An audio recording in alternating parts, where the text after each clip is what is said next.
Do you aspire to start up your own company, be the founder of a huge company, or even just be living in a city that is home to many startups?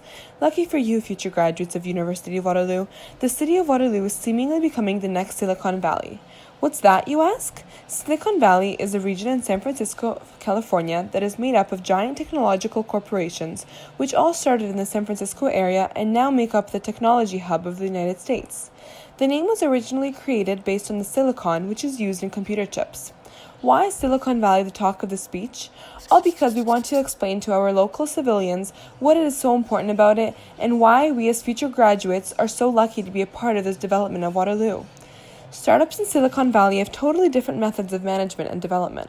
The main factor of surviving as a startup in Silicon Valley is the leadership approach to the company, communication, as well as maintaining flexibility.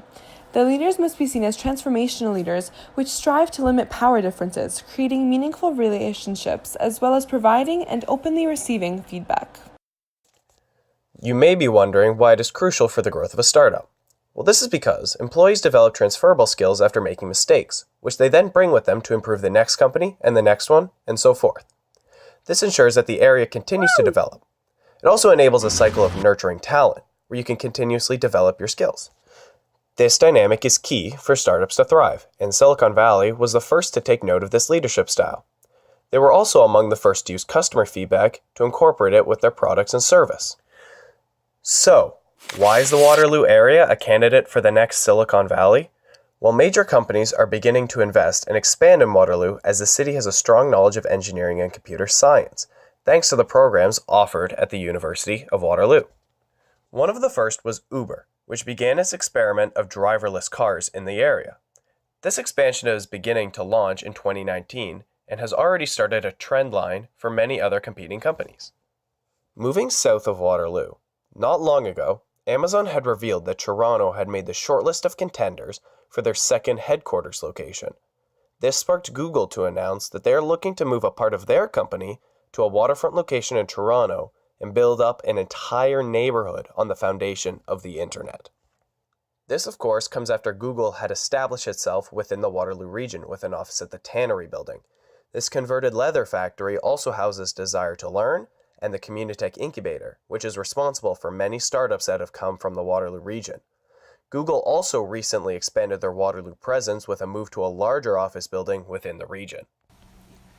Microsoft, Intel, LG, and Samsung have followed by expanding their companies to the greater part of the Waterloo region, which evidently accelerates the growth in this area, with many more job opportunities and dedication to prosper as giant companies.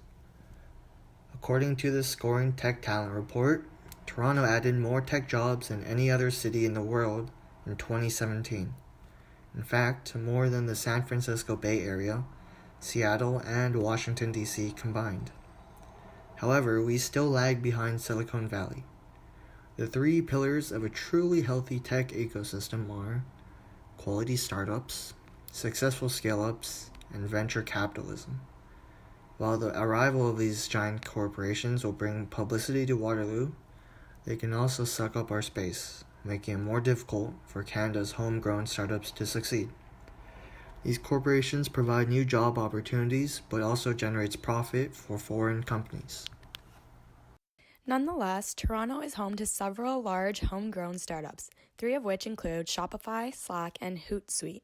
The Science Council of Canada reports that the future is not going to be resource-based or resource-intensive, rather knowledge and technology-intensive.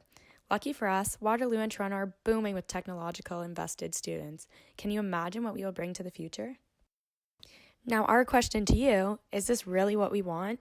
Will these job opportunities and high-paid jobs be of our benefit? Or will this simply increase the housing market and make the living standards here harder to afford? This must be taken into consideration as we, future graduates, start to plan out our future and think about what our city holds for us in the next decade or two.